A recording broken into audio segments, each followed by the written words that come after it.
أعوذ بالله من الشيطان الرجيم. بسم الله الرحمن الرحيم.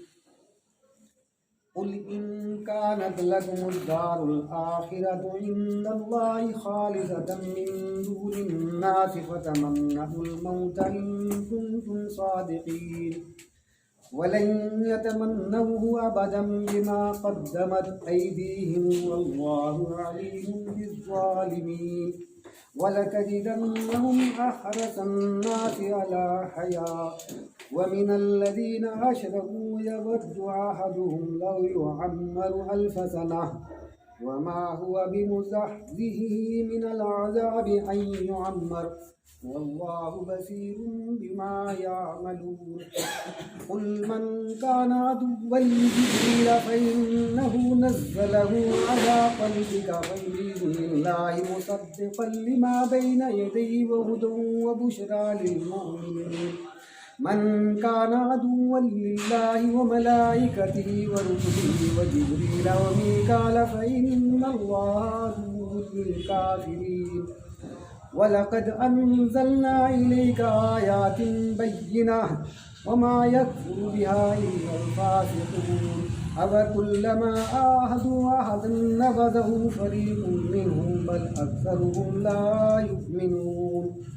وَلَمَّا جَاءَهُمْ رَسُولٌ مِّنْ عِندِ اللَّهِ مُصَدِّقٌ لِّمَا مَعَهُمْ نَبَذَ فَرِيقٌ مِّنَ الَّذِينَ أُوتُوا الْكِتَابَ كتاب الله وراء ظهورهم كأنهم لا يعلمون.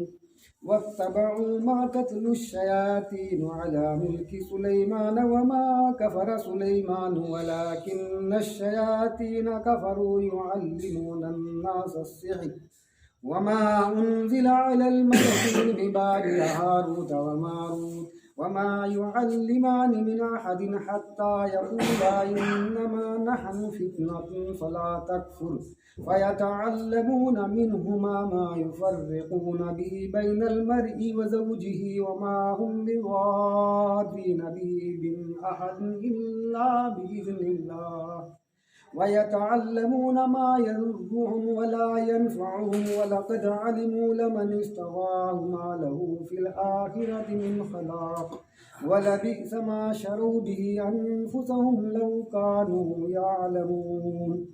ولو أنهم آمنوا واتقوا لمثوبة من عند الله خير لو كانوا يعلمون. السلام علیکم ورحمۃ اللہ وبرکاتہ. الحمدللہ رب العالمین والصلاۃ والسلام علی رسول الکریم وعلی آلہ وصحبہ اجمعین اما بعد. اعوذ باللہ من الشیطان الرجیم. بسم اللہ الرحمن الرحیم. ناظرین، آج سورہ بقرہ کا 12واں رکوع آپ نے سماعت فرمایا. پچھلی بار کچھ موبائل کی دقت کی وجہ سے 2-3 آیتیں رہ گئی تھیں پچھلے رکوع کی، تو انہیں بھی آج ہم نے دوبارہ سے تلاوت کر کے اس کا ترجمہ اگلے رکوع کے ساتھ آپ کے سامنے پیش کریں. شروع کرتا ہوں اللہ تعالیٰ کے نام سے جو بڑا مہربان نہایت رحم فرمانے والا ہے. آپ کہہ دیجئے کہ اگر آخرت کا گھر صرف تمہارے ہی لیے ہے، اللہ کے نزدیک اور کسی کے لیے نہیں، تو آؤ اپنی سچائی کے ثبوت میں موت طلب کرو. اگر دوسروں کے مقابلے میں تمہیں ہی ملے گی آخرت یعنی کہ جنت، تمہارا ریزرویشن ہو چکا تو تمہیں جنت میں جانے کی جلدی ہونی چاہیے. دنیا میں کم سے کم رہنے کا معاملہ رہنا چاہیے، زیادہ رہنے کی آرزو نہ ہو، کیونکہ اللہ سے ملنے کا صرف موت ہی رکاوٹ ہے اللہ سے ملنے میں. اس لیے اللہ کی محبت میں ملنے کو تیار رہنا چاہیے، جسے محبت ہوگی. جیسے یہودی کہتے تھے، یہاں اللہ نے تنزیہ کہا کہ موت طلب کرو اگر تمہیں واقعی اللہ سے محبت ہے، ملنے کی جلدی ہے اور اللہ نے تمہارے لیے آخرت بنائی. لیکن اپنی کرتوتوں کو دیکھتے ہوئے کبھی بھی موت نہیں مانگیں گے. لیکن اپنا پتہ ہے کہ یہ کہاں کھڑے ہیں. ہر آدمی کو اپنا پتہ ہوتا ہے. موت کی تمنا جو ہے نا، وہ تو وہی کر سکتا ہے جسے حب دنیا نہ ہو، دنیا سے محبت نہ ہو. ورنہ جسے حب دنیا ہوگی وہ تو مرنے کے لیے تیار نہیں ہوتا، وہ تو 1000 سال کی زندگی چاہے گا. وہ اگلی آیت میں آئے گی بات. یہاں آگے بھی فرمایا اللہ ظالموں کو خوب جانتا ہے، اس کے کیا حالات ہیں اندر، کتنا شرک وہ کر رہے ہیں، کتنا ظلم کر رہے ہیں. بلکہ سب سے زیادہ دنیا میں زندگی کا حریص اے نبی آپ انہی کو پائیں گے۔ یہ حرص زندگی میں مشرکوں سے بھی زیادہ ہیں، مطلب یہود جو ہیں مشرکوں سے بھی زیادہ جینا چاہتے ہیں، لمبی تمناؤں کا ذکر ان کی، کیونکہ یہاں مشرکوں کا ذکر کیا اللہ نے۔ آپ کو یاد ہوگا کہ سورہ بدر میں کافر جو ہیں مشرک مکہ کے، وہ حضور سے لڑنے آ گئے تھے کیونکہ وہ اپنے آپ کو حق پہ سمجھ رہے تھے۔ یہودی ہمیشہ جو ہے وہ دب کے رہتا تھا، اندر کچھ ہوتا تھا، اوپر سے مسلمان بنتا تھا، اندر اس کے نفاق ہوتا تھا۔ یہاں اسی لیے کہا کہ مشرکوں سے بھی زیادہ حریص پائیں گے زندگی کا۔ وہ جان بچانے کے لیے جھوٹ بول دیتے تھے، جھوٹا کلمہ پڑھ لیتے تھے، لیکن یہ جو لوگ تھے مشرک مکہ، یہ اپنے آپ کو حق پہ سمجھتے تھے، تو انہیں یہ لڑنے کے لیے آیا، اور بہت سارے قتل بھی ہوئے، 70 سے زیادہ کافر اس ٹائم دوزخ کے رسید کیے گئے۔ یہاں اللہ نے اسی بات کا یہاں بتایا کہ یہ ان سے بھی زیادہ زندگی چاہتے ہیں۔ ان میں تو ہر شخص 1000 سال کی زندگی چاہتا ہے، گویا یہ عمر دیا جانا بھی انہیں عذاب سے نہیں چھڑا سکتا۔ حالانکہ 1000 سال کسے ملتے ہیں آج کل؟ 70 80 90 سال سے اوپر تو کوئی جاتا ہی نہیں، کوئی ایک آدھا ہے جو سینچری پار کر لے۔ یہاں اللہ نے کہا کہ انہیں عذاب سے نہیں چھڑا سکتا، مطلب زیادہ عمر دینا بھی انہیں عذاب سے بچا نہیں سکے گا۔ سورہ جمعہ کی 6 سے 8 نمبر آیت میں دوبارہ یہ سارا واقعہ دوبارہ آئے گا۔ اللہ تعالیٰ ان کے کاموں کو بخوبی دیکھ رہا ہے، مطلب جو یہ کہہ رہے ہیں اسے پتہ ہے، وہ غافل نہیں ہے۔ ہماری بھی تمام ایکٹیویٹیز اللہ کے سامنے ہیں، ہم کیا کر رہے ہیں۔ اے نبی آپ کہہ دیجئے کہ جو جبریل کا دشمن ہے، جس نے آپ کے دل پر پیغام باری تعالیٰ اتارا ہے، جو پیغام ان کے پاس کتاب کی تصدیق کرنے والا اور مومنوں کو ہدایت اور خوشخبری دینے والا ہے۔ مطلب یہ جو یہود تھے یہ کہتے تھے کہ پیغام بنی اسرائیل کے لیے آیا تھا، لیکن بنی اسرائیل کی طرف لے جانے کی بجائے بنی اسماعیل کی طرف لے گئے جبرائیل علیہ السلام، اور ہمارے لیے عذاب کی خبریں لاتا ہے، تو اس لیے جبرائیل علیہ السلام کے دشمن ہو گئے۔ تو آگے اللہ نے انہیں بتایا کہ جو جبرائیل کا میرے فرشتوں کا دشمن، جو میرے رسولوں کا دشمن، وہ میرا بھی دشمن ہے۔ تو یہاں یہ بتانا ضروری ہے کہ جبرائیل علیہ السلام ہو یا کوئی بھی فرشتہ ہو، وہ اللہ کے حکم کے ہی تابع ہوتا ہے۔ جو اللہ نے کہا کہ پیغام باری تعالیٰ لائے اللہ کے حکم سے، جو کتاب کی تصدیق کرنے والا، مطلب توریت میں جو چیزیں پہلے تھیں، ویسے جیسے توریت لائے تھے وہ ویسے ہی قرآن لے کے آئے۔ پہلے بھی اللہ کے حکم سے توریت لائے تھے بنی اسرائیل میں، اسی طرح بنی اسماعیل میں قرآن لائے اللہ کے حکم سے ہی۔ تو اللہ بھی اس کا دشمن ہے، مطلب جو جبرائیل کا دشمن ہے اللہ بھی اس کا دشمن ہے۔ جو شخص اللہ کا اور اس کے فرشتوں اور اس کے رسولوں اور جبرائیل اور میکائیل کا دشمن ہے، ایسے کافروں کا دشمن خود اللہ ہے۔ اللہ رسول فرشتے توحید کی دعوت لے کے آتے ہیں، بات کرتے ہیں توحید کی۔ تو یہاں اللہ رب العزت نے یہ بات کہی ہے کہ جو بھی میرے پیغامبروں کا جو ہے وہ رسول آدمیوں کی شکل میں ہو، فرشتوں کی شکل میں ہو، جو ان کے دشمن ہے وہ میرے دشمن ہے۔ اصل میں توحید سے دشمنی ہے، اللہ سے جو دشمنی ہے، کیونکہ یہ سب تو اللہ کے پابند ہیں حکم کے۔ ایک حکم کا انکار کرنا تمام احکام کا انکار کرنا ہے۔ اللہ نے اپنی فرشتوں کی کو ڈیفینڈ کیا ہے یہاں پہ اس آیت میں۔ تصدیق کرنے والا اور مومنوں کی ہدایت اور خوشخبری والا کلام ہے، تو اللہ بھی اس کا دشمن ہے۔ جبرائیل اور میکائیل کا دشمن ہو، ایسے کافروں کا دشمن خود اللہ ہے۔ اور یقیناً ہم نے آپ کی طرف روشن دلیلیں بھیجی ہیں، مطلب سمجھ میں آنے والی باتیں کہ کم عقل بھی سمجھنے لگے، قرآن میں ایسی باتیں اللہ نے بھیجی۔ یہ لوگ بھیجی ہیں جن کا انکار سوائے بدکاروں کے کوئی نہیں کرتا۔ اللہ ایسی جو اللہ رب العزت کی طرف سے احکام آئے ہیں اس کا انکار صرف سرکشی اور فسق، اس کا انکار کی وجہ ہے۔ لوگ جو اس فسق اور سرکشی کی وجہ سے انکار کرتے ہیں، اللہ جو ہے وہ تو صحیح بات بھیجتا ہے لیکن لوگوں کی سمجھ میں نہیں آتی۔ یہ لوگ جب کبھی کوئی عہد کرتے ہیں تو ان کے ایک نہ ایک جماعت اسے توڑ دیتی ہے، بلکہ ان میں اکثر ایمان سے خالی ہیں۔ یہودیوں کی بد عہدی کا بیان ہے یہاں پہ، اسی وجہ سے ان سے ہدایت کی توفیق چھین لی گئی۔ جیسے آج مسلمانوں کا حال ہے کہ ایمان قلبی، ایمان حقیقی بہت کم لوگوں کو حاصل ہے۔ یہاں اللہ رب العزت نے یہ بات کی اکثر ایمان سے خالی ہیں۔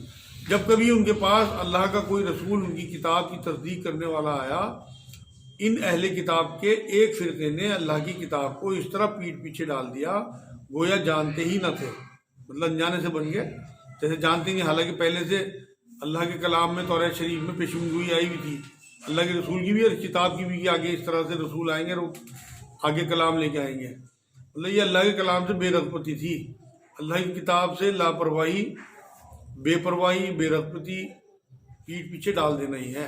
جیسے آج ہم صرف تلاوت پہ ہیں، یہ سمجھنے کو تیار نہیں ہے کہ اللہ نے اس میں کیا کہا، کیا چاہتا ہے، کوئی ترجمہ پڑھنے کو تیار نہیں ہے، اور اس چیز کے پیچھے لگ گئے جسے شیاطین حضرت سلیمان علیہ السلام کی حکومت میں پڑھتے تھے، مطلب جادو ٹونا ٹوٹکا تعبیر گنڈے وغیرہ شیطان اس ٹائم سلیمان علیہ السلام کی حکومت میں کرتے تھے۔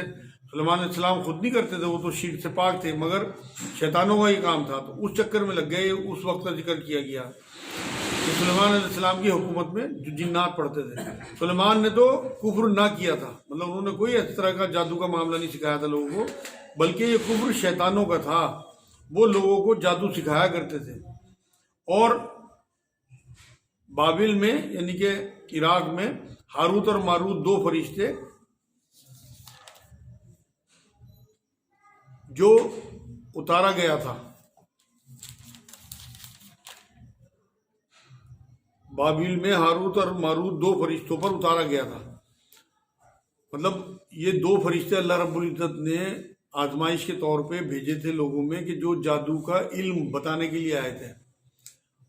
اب یہ یہاں پہ بہت سے لوگ اعتراض کرتے ہیں کہ فرشتوں نے آگے جادو سکھایا، جبکہ جادو کرنا کرانا دونوں حرام ہے۔ آپ یہ دیکھیں بہت ساری چیزیں دفاع کے لیے بھی سکھائی جاتی ہیں، نیگیٹو چیزیں۔ آپ کے استاد اگر آپ کو یہ بتائیں کہ بھئی آپ نے جنگ میں اس طرح سے وار کرنے ہیں، اس طرح سے پیسے بدلنے ہیں، تو وہ آپ کو نیگیٹو چیز نہیں سکھا رہے بلکہ آپ کی حفاظت کی۔ تو اللہ رب العزت نے جادو کی حقیقت کی وجہ سے جادو بھیجا اپنے دو فرشتوں کے ذریعے، لیکن انہوں نے کھول کے ساری بات بتائی، وہ آگے آ رہی ہے۔ وہ دونوں بھی کسی شخص کو اس وقت تک نہیں سکھاتے تھے جب تک یہ نہ کہہ دیں کہ ہم تو ایک آزمائش ہیں، مطلب جو ہم آزمائش لے کے آئے، یہ ایک فتنہ ہے، تمہارے لیے آزمائش ہے، تو پہلے بتاتے تھے کہ جب تک نہیں سکھاتے تھے لوگوں کو، جب تک وہ اچھی طرح سے ان کے سامنے واضح نہ کر دیں کہ بھئی اسے سیکھنا تمہارے لیے ویسے ٹھیک نہیں ہے کہ تم نیگیٹیوٹی کے لیے سیکھو، تو کفر نہ کرو۔ پھر لوگ ان سے وہ سیکھتے جس سے خاوند اور وہ بیوی میں جدائی ڈال دیں۔ اللہ اصل شیطانی کام یہ ہے جادو سیکھنے کا، سماج توڑنا، فیملی کو برباد کر دینا، اور دراصل وہ بغیر اللہ کی مرضی کے کسی کا کچھ نقصان نہیں پہنچا سکتے۔ مطلب جادو بھی اللہ کی مرضی کے بنا نہیں ہوتا، وہ تو جاتا ہے جادو اثر بھی رکھتا ہے، مگر اثر دینے والا جو ہے وہ اللہ ہے۔ اگر آزمائش کا حصہ کسی کی ہو، جادو اس میں ہو نہیں ہو، میرے پاس لاکھوں لوگ آ چکے اب تک، میرے خیال میں 2-4 ہی لوگ اصل جادو والے آئے ہوں گے آج تک، اور ہر آدمی کو یہ آج کل خطرہ ہے 90% لوگوں کو کہ ہمارے اوپر جادو ہے۔ تو اس لیے جادو کو اللہ کی مرضی کے بالکل خلاف نہیں ہو سکتا۔ کوئی معاذ اللہ کسی کو کچھ دینا چاہے جادوگر اس سے روک دے، جیسے ہمارے معاشرے میں کہا جاتا ہے کہ روزی روک دی یا کوک بندوا دی یا بیماری دے دی، یہ سب اللہ کی مرضی سے ہوتا ہے، وہ آزمائش کا حصہ ہوتا ہے، جادو جب ہی اثر کرتا ہے۔ تو یہاں اللہ نے یہی بات کہی کہ دراصل وہ بغیر اللہ کی مرضی کے نہیں کوئی نقصان پہنچا سکتے جادو سے۔ یہ لوگ وہ سیکھتے ہیں جو انہیں نقصان پہنچائے، مطلب آخرت کا نقصان، ایسی چیز جو انہیں یہاں دنیا میں ہلکا پھلکا نفع دے دے لیکن آخرت ان کی خراب کر دے اور نفع نہ پہنچا سکے، اور وہ بالیقین جانتے ہیں کہ اس کے لینے والے کا آخرت میں کوئی حصہ نہیں، مطلب جو جادو سیکھنے والے کے لیے آخرت میں کوئی حصہ نہیں، اگر وہ صرف لوگوں کو ایکسپلائٹ کرنے کے لیے جادو سیکھے۔ ہر شریعت میں جادو کا سیکھنا اور سکھانا دونوں حرام ہے۔ اللہ کا کلام تو نفع بخش ہے، زندگی دیتا ہے، اللہ سے جوڑتا ہے، مگر جادو تو جادوگروں کو ہی سونے نہیں دیتا، رات بھر پریشان کرتا ہے۔ تو جادو کرنا کرانا دونوں حرام ہے ہر شریعت میں۔ تو آگے فرمایا کاش یہ جانتے ہوتے، مطلب جادو کی اگر حقیقت انہیں پتہ ہوتی تو یہ اس سے سیکھنے کی کوشش نہ کرتے۔ آج کی آخری آیت ہے، اگر یہ لوگ صاحب ایمان متقی بن جاتے تو اللہ تعالیٰ کی طرف سے بہترین ثواب انہیں ملتا، اگر یہ جانتے ہوتے۔ یہاں اللہ نے یہی بات کہی کہ اگر یہ جانتے ہوتے کہ انہوں نے کتنی قیمتی چیز جو ہے پس پوش ڈال دی، کلام اللہ کا کلام، اور اس کے بدلے میں شیطانوں کا کلام سیکھا، تو یہ بالکل بھی اس کام کو کرتے نہ۔ 103 نمبر آیت تک آج بار بار کو الحمدللہ پورا۔ وما علینا الا البلاغ۔ السلام علیکم.